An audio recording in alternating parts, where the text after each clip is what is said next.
Hello bachcho, let's read this question. The question says the probabilities that the home team will win an upcoming football game is 0.77.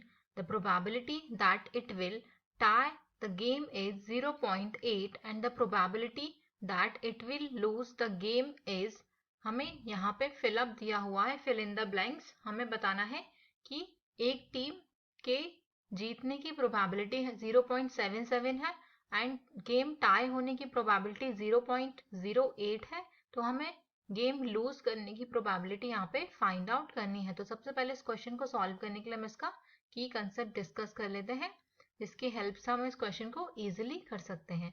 अगर हमारे पास कोई events A, B और सी कोई events given है,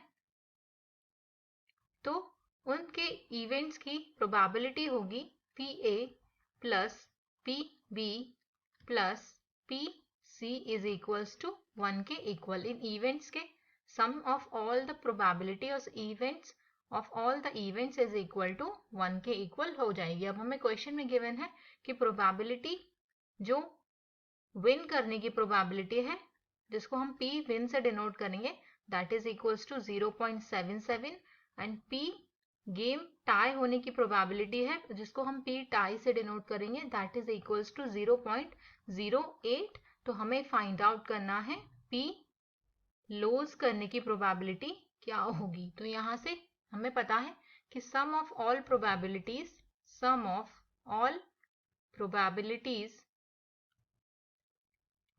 is equals to 1 के equal होगा।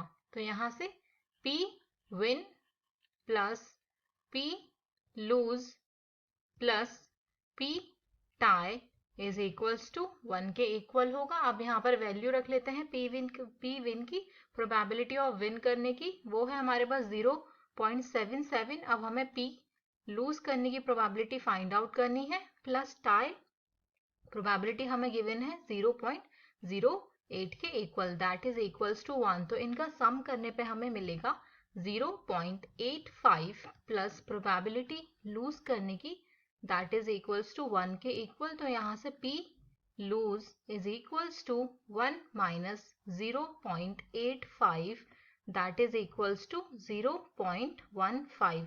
Thus the probability of losing the game is 0.15.